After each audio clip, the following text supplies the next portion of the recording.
Hello दोस्तों, आइए हम @दिशा अकादमी में आपका स्वागत करते हैं और भारत का संवैधानिक विकास में चर्चा करते हैं। तो भारत का संवैधानिक विकास एक दिन की उपज नहीं है, यह वर्षों के अनुभव का प्रकाश पुंज है।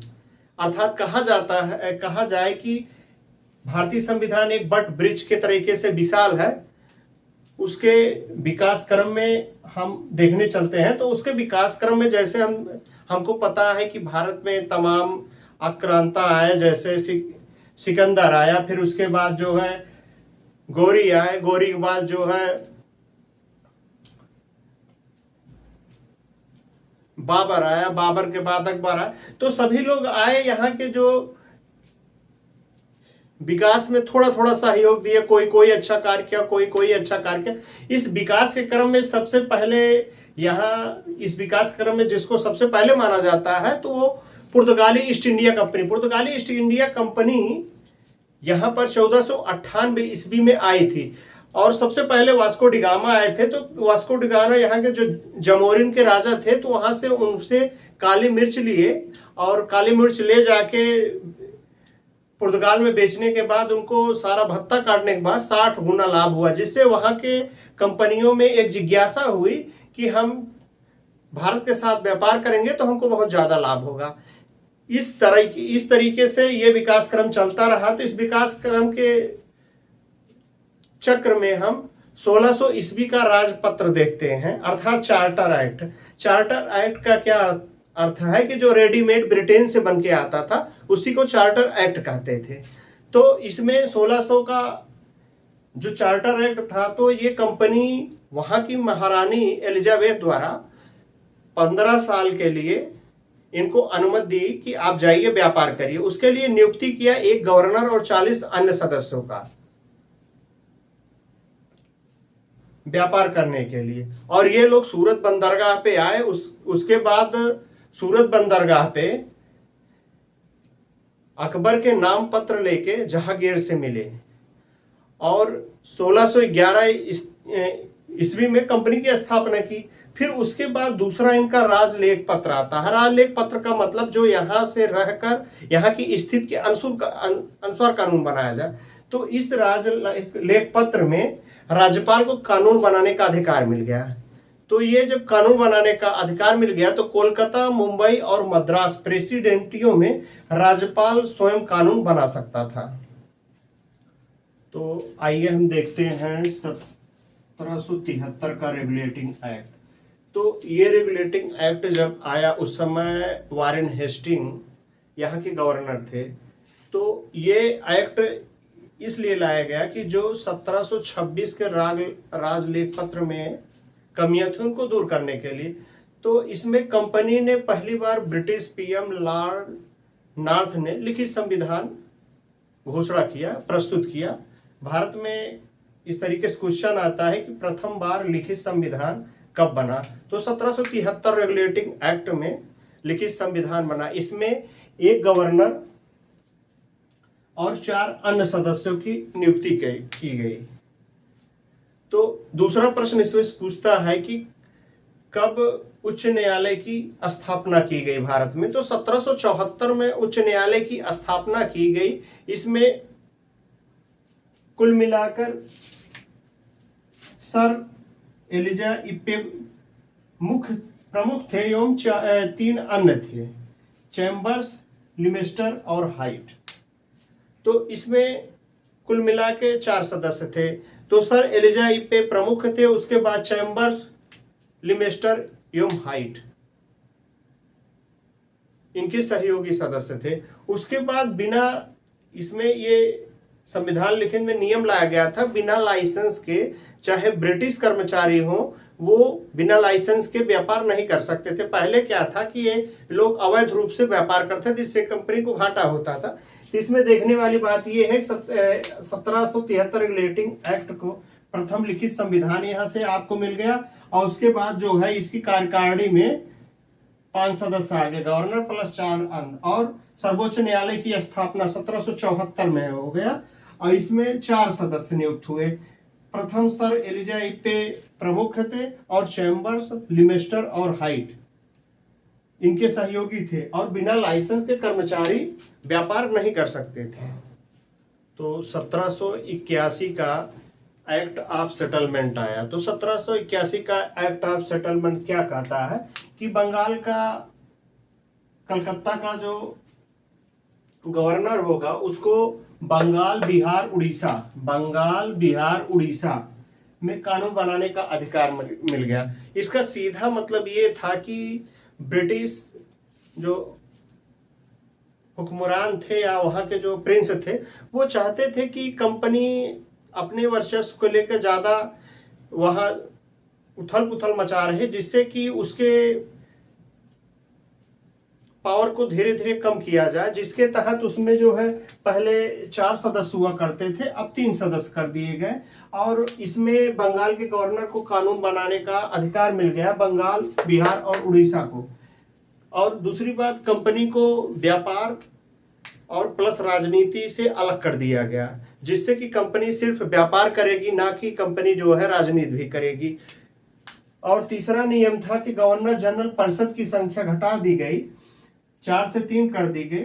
गवर्नर को अब जो अधिकार गवर्नर का था, तो गवर्नर सैन्य शक्ति था, संधि कर सकता, राजस्व, देशीकरण की शक्तियां उसके पास थी। और दूसरा कि ब्रिटिश अधिकारी को उपहार लेने पर पाबंदी लगा दी गई। पहले होता क्या था कि उपहार लेकर ये लोग गलत काम करते थे, जो चाहते थे वो एरियम कर देते थे। और तीसरा है, ब्रिटिश कर्मचारियों को गवर्नर के अनुमति लेना अनिवार्य कर दिया गया।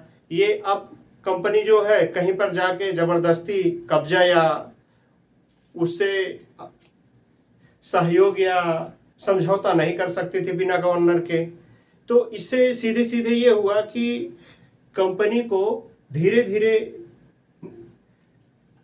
राजनीति से दूर कर दिया गया, जिससे उसकी धीरे धीरे क्षमता स्वयं घटती चली गई। यह चार्टर एक्ट 1786 ईस्वी में आया। इस समय लॉर्ड कॉर्नवालिस गवर्नर थे। तो लॉर्ड कॉर्नवालिस को प्रधान सेनापति की शक्ति मिल गई और अपने परिषद के निर्णय को निरस्त करने का इनको पूरा अधिकार मिल गया, जिससे कि कंपनी की शक्तियों में काफी कमी आई और गवर्नर जनरल के पावर में ज्यादा इजाफा हुआ। उसके बाद हम आते हैं 1793 का एक्ट। यह चार्टर एक्ट ब्रिटिश के अधिकारियों को भारतीय राजस्व से वेतन दिया जाने लगा, जिससे भारतीयों में काफी आक्रोश हुआ और इसकी काफी निंदा भी की गई। और इसके बाद सभी जो कानून थे उनको व्याख्या करने का अधिकार न्यायालय को दे दिया गया और लिखित विधियों को द्वारा प्रशासन की नींव रखी गई, क्योंकि पहले जैसे था कि मौखिक चलता था, अब सीधे न्यायालय उसका लिखित उसको अपने न्यायालय जो था अपने अनुसार उसकी व्याख्या करती थी। और जब व्याख्या करती थी उसके बाद जब लिखित प्रावधान आ गया तो उसमें वो गलत कर ही नहीं सकती। और उसके बाद इसमें एक काम और क्या किया, शिशु बलि प्रथा पर रोक लगा दी गई और जमींदारों को भूमि का अस्थायी मालिक बना दिया गया। तो 1813 का राजस्व लेख जो आया था उसमें लॉर्ड विलियम बैटिंग उस समय थे। इस राजलेख में कंपनी को एकाधिकार को समाप्त कर दिया गया, लेकिन चीन के साथ चाय बनाए रखा गया है। तो इसमें सबसे बड़ी जो राजा की एक समय में थी कि राजा से ज्यादा प्रभावशाली कंपनी हो गई थी, उसके पास ज्यादा राजस्व था। तो कंपनी को धीरे धीरे उसकी शक्तियों को घटाते घटाते वो सिर्फ चीन के साथ चाय तक सीमित रखा गया और ब्रिटेन की अन्य कंपनियों को व्यापार करने की अनुमति दे दी गई। उसके बाद दूसरा क्या हुआ कि ईसाई मशीनरियों का आगमन हो गया, क्योंकि इस चार्टर 1813 के चार्टर लेख के तहत जो है ईसाई मशीनरियों का आगमन चालू हो गया। उसके बाद शिक्षा के लिए 1 लाख रुपया सरकार ने जारी कर दिया। तो इसमें जो सबसे क्वेश्चन पूछा जाता है कि ईसाई मशीनरियों का आगमन कब हुआ, तो 1813 राजलेख पत्र द्वारा चालू हुआ है। और शिक्षा के लिए पहली बार पैसा कब जारी किया गया है, तो 1813 राजस्व लेख द्वारा जारी किया गया है। 1833 का राजलेख पत्र में इसके गवर्नर जो है लॉर्ड विलियम बेंटिंक थे ईस्ट इंडिया कंपनी का व्यापार का अधिकार समाप्त कर दिया। जैसे हम पहले आपको बताए थे कि ब्रिटिश कंपनी का अधिकार वहाँ के राजा या संसद इनके प्रभुत्व को खत्म करना चाहते थे, तो जिससे 1833 एक्ट द्वारा ईस्ट इंडिया कंपनी के प्रभाव को समाप्त कर दिया। उसके बाद भारत का प्रथम गवर्नर लॉर्ड विलियम बेंटिंक को बनाया गया। इस तरीके से अब इनको पूरे देश में कानून बनाने का अधिकार मिल गया। और इसके बाद लॉर्ड मैकाले को प्रथम विधि आयोग गठित करने का अधिकार प्राप्त हो गया। और इसके अलावा जो है 18 अधिनियम की धारा 87 के तहत धर्म, जाति, मूल वंश, रंग भेद के आधार पर अब नियुक्ति नहीं होंगी। कर्मचारी स्वतंत्र रूप से उनकी नियुक्ति होंगी। उनको जाति के आधार या मूल धर्म या रंग के आधार पर नहीं किया जाता। और गवर्नर को पूर्ण भारत का बजट तैयार करने की शक्ति मिल गई, जो गवर्नर का सबसे बड़ी शक्ति थी। उसके बाद 1835 में लॉर्ड मैकाले के शिक्षा का प्रस्ताव आया। तो यह शिक्षा लॉर्ड मैकाले चाहता था कि अंग्रेजी भाषा में हो, जिससे रूप रंग से काले हो लेकिन सोच से अंग्रेजी हो, जिससे इनके काम करने में सहूलियत प्राप्त हो। तो इसमें जो यूपीपीसीएस से क्वेश्चन पूछा जाता है कि प्रथम बार ईस्ट इंडिया कंपनी का व्यापार समाप्त किया गया किस एक्ट 1873। भारत का प्रथम गवर्नर जनरल कौन था? लॉर्ड विलियम बेंटिंक था। और उसके बाद केंद्रीकरण कानून बनाने का अधिकार इसी को मिल गया। उसके बाद इसके पास ज्यादा शक्ति आ गई। लॉर्ड मैकाले की अस्थायी में एक शिक्षा विधि आयोग और शिक्षा पर कानून बनाने का अधिकार मिल गया। इस अधिनियम के द्वारा धारा 87 से भेदभाव रहित कर्मचारी सिलेक्शन की अनुमति मिल गई। ये 1827। उसके बाद इसने दो जो महत्वपूर्ण काम किया, उसने किया कि दास प्रथा का अंत किया 1843 में, और दूसरा सती प्रथा का अंत। तो सती प्रथा में क्या था कि राजा राम मोहन राय की भाभी जो थी, उनके जबरदस्ती उनके भाई के देहांत होने के बाद उनके भाभी को जबरदस्ती शहीद करा दिया गया, तो जिससे उनको बड़ा दुख हुआ। उसके बाद इसके प्रति उन्होंने बीड़ा उठाया और लॉर्ड विलियम बेंटिंक के साथ मिलकर उन्होंने 1829 ईस्वी में इस सती प्रथा का अंत करा दिया। 1853 का राजलेख पत्र आया। इस समय गवर्नर जो है लॉर्ड डलहौजी थे। तो लॉर्ड डलहौजी ने प्रशासन का सुधार हेतु 12 सदस्यीय टीम बनाया, 12 सदस्यीय विधान परिषद की स्थापना की। तो इसमें जो था कि विभिन्न क्षेत्रों से प्रतिनिधियों को सदस्य बनाकर रखा गया। तो सिद्धांत लागू किया। इसमें कार्यपालिका, विधायी कृत्यों को अलग अलग किया गया। इसमें सबसे अच्छी चीज क्या थी कि कर्मचारियों की जो नियुक्ति थी, तो इससे पहले कर्मचारियों की नियुक्ति 1833 में उनके जाति, धर्म, मूल वंश, रंग भेद के आधार को हटाया गया। उसके बाद डलहौजी ने क्या किया, कर्मचारियों की नियुक्ति के लिए एक एग्जाम कराया जाने लगा। जो पहले इंग्लैंड में होता था वह अब परीक्षा भारत में होने लगी। इनकी तीसरी जो अच्छाई थी, ब्रिटिश संसद, ईस्ट इंडिया जो कंपनी थी, ब्रिटिश संसद में कभी भी उसकी सदस्यता समाप्त की जा रही थी। और इल्बर्ट बिल विवाद क्या था? इल्बर्ट बिल विवाद ये था कि जो भारतीय जज या कर्मचारी थे, तो उनका केस उनको ब्रिटेन कर्मचारियों के केस सुनने पर आपत्ति थी, जिससे ब्रिटेन जो कर्मचारी थे वो इसका विरोध करते थे। तो यही है इल्बर्ट बिल विवाद। तो आइए देखते, इसमें जो महत्वपूर्ण है, इसमें पूछा जाता राजलेख पत्र 1853 में प्रशासनिक सुधार है। तो इसने क्या किया था, 12 सदस्यीय टीम बनाया था, कर्मचारी नियुक्ति के लिए परीक्षा कराया था, और ब्रिटिश संसद के किसी भी समय ईस्ट इंडिया कंपनी समाप्त हो सकती थी। और इल्बर्ट बिल विवाद जो था कि इसमें क्या था कि भारतीय जो कर्मचारी नियुक्त थे, जब वो यूरोपीय लोगों के मुकदमों को सुनते थे तो वो सजा सुनाते थे, तो इसका कर्मचारी विरोध करते थे। और फिर 1854 का वुड डिस्पैच, जिसे मैग्ना कार्टा कहा गया, जिसमें इसमें शिक्षा के क्षेत्र में विशेष ध्यान दिया गया लॉर्ड डलहौजी द्वारा, जिसे मैग्ना कार्टा भी कहा गया। और ये डलहौजी के फेल होने का कारण क्या था कि 1857 में इतना भीषण भारत में युद्ध हुआ था जिससे डलहौजी को बाद में हटा दिया गया। तो भारत सरकार अधिनियम 1858 लाया गया। तो 58 के तहत लॉर्ड कैनिंग थे, तो इसमें सीधे सीधे कर दिया गया कि कंपनी के शासन का अंत कर दिया गया। इसका मतलब ये नहीं है कंपनी भगा दी गई है। कंपनी के शासन का अंत करने का मतलब ये हो गया कि सभी कंपनी समान रूप से समान अधिकार से व्यापार करेंगी। केंद्र सरकार क्या लेगी, ब्रिटेन की संसद क्या लेगी, उस पर टैक्स लेगी। अब किसी कंपनी का एकाधिकार नहीं गया। उसके बाद शासन संचालन में अब क्या हुआ, भारत का मंत्री प्लस 15 सदस्य को नियुक्ति हुई। इसमें 8 सदस्य सम्राट के होते थे, 7 बोर्ड के डायरेक्टर होते थे। अब इसके बाद क्या हुआ कि भारतीय मामले पर सीधे निर्णय अब यहाँ के गवर्नर, यहाँ के वायसराय नहीं लेते थे, सीधे निर्णय जो है ब्रिटेन की संसद लेती थी और भारत के गवर्नर जनरल का नाम बदलकर वायसराय कर दिया गया और प्रथम वायसराय लॉर्ड कैनिंग थे। अब इसमें देखने वाली बात यह है कि कंपनी का शासन का अंत कब हुआ, तो कई बार पूछा गया। 1858 में हुआ है। शासन संचालन शक्ति किसमें चली गई, भारत का मंत्री प्लस 15 सदस्य थे। 15 सदस्य कौन थे, 8 सदस्य सम्राट के थे और 7 बोर्ड ऑफ डायरेक्टर के थे। और भारत के मामले पर ब्रिटिश संसद अधिनियम बना दिया गया और उसके बाद भारत का गवर्नर का नाम बदलकर वायसराय कर दिया गया। ये कई बार पूछा जाता कैनिंग के बारे में। वह कौन था जो गवर्नर, अंतिम गवर्नर था, प्रथम वायसराय था, वो लॉर्ड कैनिंग थे।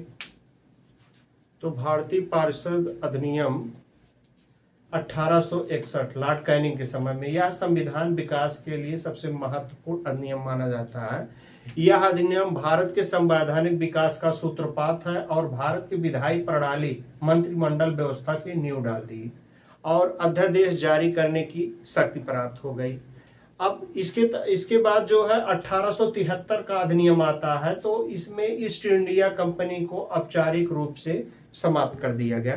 तो इसमें जैसे है कि इसमें क्या पूछता है, भारत के संवैधानिक विकास का सूत्रपात किस एक्ट को अधिनियम को माना जाता है, तो 1761। और मंत्रिमंडल व्यवस्था की नींव कब पड़ी, तो 1861 के भारतीय परिषद अधिनियम में और 1773 के अधिनियम द्वारा अध्यादेश जारी करने। और उसके बाद 1773 अधिनियम क्या करता है, तो ईस्ट इंडिया कंपनी को औपचारिक रूप से भंग कर दिया गया। तो 1873 का अधिनियम आया। इस अधिनियम के द्वारा ईस्ट इंडिया कंपनी को औपचारिक रूप से भंग कर दिया गया। उसके बाद आता है शाही उपाधि अधिनियम 1876। तो 1876 के तहत ईस्ट इंडिया महारानी विक्टोरिया को भारत की साम्राज्य घोषित कर दिया गया। तो इसमें सीधे है कि देश आपका लेकिन मालिक कोई और है, और लाके उसमें जो है अधिकार दे दिया गया। अब क्या हुआ कि शाही उपाधि अधिनियम के तहत पूरे भारत का मालिक कोई और नहीं, महारानी विक्टोरिया हो गई। उसके बाद भारतीय परिषद अधिनियम 1892 आता है। तो भारतीय परिषद अधिनियम 1862 में लॉर्ड डफरिन के समय आता है। तो इस समय सबसे बड़ी बात ये संसदीय व्यवस्था लागू की गई सर इस समय। और दूसरी ये थे, भारतीयों को बजट पर बहस करने का अधिकार तो मिल गया था, परंतु मतदान करने का और प्रश्न पूछने का अधिकार नहीं था। मतलब उनको कुछ अधिकार दिया गया है कि उस पर बजट पर बहस कर सकते थे, लेकिन मतदान और प्रश्न नहीं पूछ सकते। तो भारत शासन अधिनियम 1909, भारत शासन 1909 में 1882 अधिनियम के दोषों को दूर करने के लिए लाया गया था। और दूसरा कारण ये था कि भारत में उग्रवाद एवं क्रांतिकारी राष्ट्रवाद का सामना करना था। और इसके बाद इन्होंने अरुणेला समिति लाया। इस समिति में केंद्रीय विधानसभा में पहले 16 सीट थी, बाद में 60 ही सीट हुई। उसके बाद 69 सीट हुई। 69 सीट में जब हुई तो 37 उसमें जो 37 सीटें थी वो शासकीय द्वारा भरी जाती ही थी और 32 सीटें अशासकीय द्वारा भरी जाती थी। और इसके बाद इन्होंने मुसलमानों के लिए पृथक निर्वाचन लाया, जिसको हम फुट डालो और राज करो की नीति कहते हैं। इसी को हम मार्ले मिंटो सुधार कहते हैं। मार्ले मिंटो सुधार को जब मिंटो ने मोरेला को लिखा कि हम नाक के दांत से खेल रहे हैं जिसका फल भीषण होगा, उसके बाद इसमें एक और किया गया कि पूरक प्रश्न पूछने का अधिकार भी दिया गया। तो इसमें पूछता है कि 1992 एक्ट में अडेला समिति के बारे में पूछता है। तो अडेला समिति के पूरे में पूछता है। तो इसमें पहले 16 सदस्य थे, फिर बढ़ा के 60 किया गया, फिर उसके बाद जो 69 सदस्य थे उसमें 37 सदस्य जो थे ये शासकीय थे और 32 अशासकीय थे। इसमें सबसे ज्यादा पूछा जाने वाला प्रश्न है मार्ले मिंटो सुधार या फुट डालो एवं राज करो की नीति, और उसके बाद पूरक प्रश्न पूछने का इसमें अधिकार दिया गया।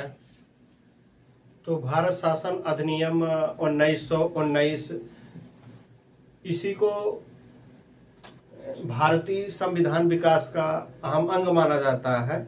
तो ये लॉर्ड विलियम बेंटिंक के समय में आया था। तो मॉन्टेगू जेम्स रिपोर्ट प्रकाशित किया गया था 1919 से। तो इसमें केंद्रीय परिषद को द्विसदनात्मक बना दिया गया था। तो पहली राज्य परिषद होती थी जिसमें 60 सदस्य होते थे और दूसरी केंद्रीय परिषद होती थी उसमें 145 सदस्य होते थे। तो जो राज्य परिषद सदस्य होते थे 60, उसमें 34 निर्वाचित होकर आते थे और जो केंद्रीय परिषद होता था 145, उसमें 104 निर्वाचित और 41 शासन द्वारा लिए जाते थे। इनका निर्वाचन जो सदस्य होते थे इनका कार्यकाल 3 वर्ष का होता था। ये बजट पर बहस केवल विधान परिषद ही कर सकती थी, क्योंकि यहाँ पर राज्यों को ज्यादा पावर दिया गया था अपनी शासन को देखरेख करने के लिए। उसके बाद द्वैध शासन के जन्मदाता लियोनिन कास्टिन थे, जो भारतीय अर्थव्यवस्था की भागीदारी राज्यों में बढ़ाने के विचारक थे। तो ये उनकी पुस्तक थी, उसी से लिया गया था। इन्हें केंद्रीय एवं प्रांतीय राज्य सरकारों के मध्य बांट दिया गया था। उसके बाद भारतीय सचिव के कार्य को कम करने के लिए हाई कमिश्नर की नियुक्ति की गई थी। भारत सचिव तथा उसकी परिषद वेतन भत्ता भारतीय निधि से ना देकर अब ब्रिटिश निधि से दिया जाने लगा था। और उसके बाद ब्रिटिश भारत में मुस्लिम महिलाओं को पहली बार वोट देने का अधिकार दिया गया। उसके बाद सांप्रदायिक आधार पर निर्वाचन प्रणाली में जैसे पहले मुस्लिमों को अलग किया गया, उसके बाद जो है सिखों को अलग किया गया, उसके बाद यूरोपीय जो मशीनरी थी उनको अलग किया, और जो भारत में कन्वर्टेड ईसाई थे उनको भी अलग किया गया। उसके बाद इसी समय प्रथम विश्व युद्ध हुआ, वो 28 जुलाई 1914 से 11 नवंबर 1918 तक। इस समय प्रथम विश्व युद्ध में ब्रिटिश सत्ता की हालत बहुत कमजोर हो गई थी।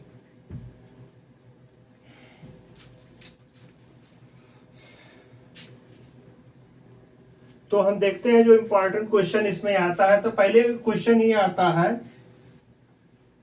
कि मॉन्टेगू चेम्सफोर्ड रिपोर्ट कब आया था। तो 1919 में आया था। तो इसमें केंद्र में द्वैध शासन व्यवस्था यही पूछता है डायरेक्ट। तो कब आया था? तो 1919 में आया था द्वैध शासन। तो इसमें सबसे ज्यादा प्रभावशाली कौन था? तो राज्य परिषद था, जो सीधे बजट पर बहस करता था। और इसी का उल्टा होता है जब 1935 अधिनियम आता है तो इसमें केंद्र ज्यादा पावरफुल हो जाता है। उसके बाद इसके जन्मदाता लियोनिन कार्टिस है, ये कई बार एग्जाम में पूछा गया है। और भारत सचिव को कार्य को कम करने के लिए किसकी नियुक्ति की गई है? तो ये हाई कमिश्नर की नियुक्ति की गई है। भारत निधि से वेतन बंद कर दिया गया। और सबसे बड़ी बात ये है कि महिलाओं को मत देने का अधिकार कब हुआ? तो 1919 अधिनियम के द्वारा महिलाओं को वेतन देने का अधिकार दिया गया। तो 1919 भारत शासन अधिनियम के फेल होने के बाद उसमें कुछ सुधार लाते हुए भारतीय शासन अधिनियम 1935 को लाया गया। तो भारतीय शासन 19 के अधिनियम में प्रांतों को कम अधिकार देके केंद्र को ज्यादा अधिकार दिया गया। इसमें लाने में सहयोग लॉर्ड लिथगो का था। तो इसमें हुआ क्या था कि केंद्र में द्वैध शासन के तहत संघीय विषय को 2 भागों में बांट दिया गया। तो 2 भागों में बांटने के बाद 1919 अधिनियम को फेल होने पर और भारतीय संघीय सरकार की स्थापना का प्रस्ताव रखा गया था। उसके बाद प्रांतों में स्वायत्त शासन की व्यवस्था लागू कर दी गई। केंद्र और राज्य के शक्तियों को विभाजित कर दिया गया। इसमें तीन तरीके से, एक संघ सूची के विषय में, संघ सूची में 529 विषय डाले गए, प्रांतीय सूची में 54 विषय डाले गए और समवर्ती सूची में 36 विषय डाले गए। इसमें संघीय न्यायालय की भी स्थापना की गई 1935 में। 6 प्रांतों में द्विसदनीय विधानमंडल स्थापित कर दिया गया एवं लागू कर दिया गया।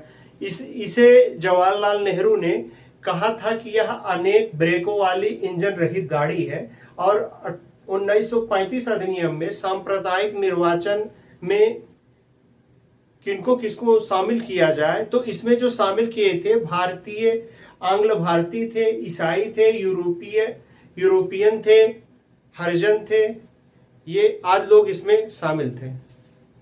तो इसमें देखने वाली बात यह है, भारत शासन अधिनियम में सबसे बड़ी बात क्या थी कि प्रांतों के स्वायत्त शासन लागू किया गया था। कब लागू किया था? 1935 में 6 प्रांतों में तुरंत लागू कर दिया गया था। और इसमें केंद्र एवं राज्य के शक्तियों का विभाजन किस रूप में हुआ था?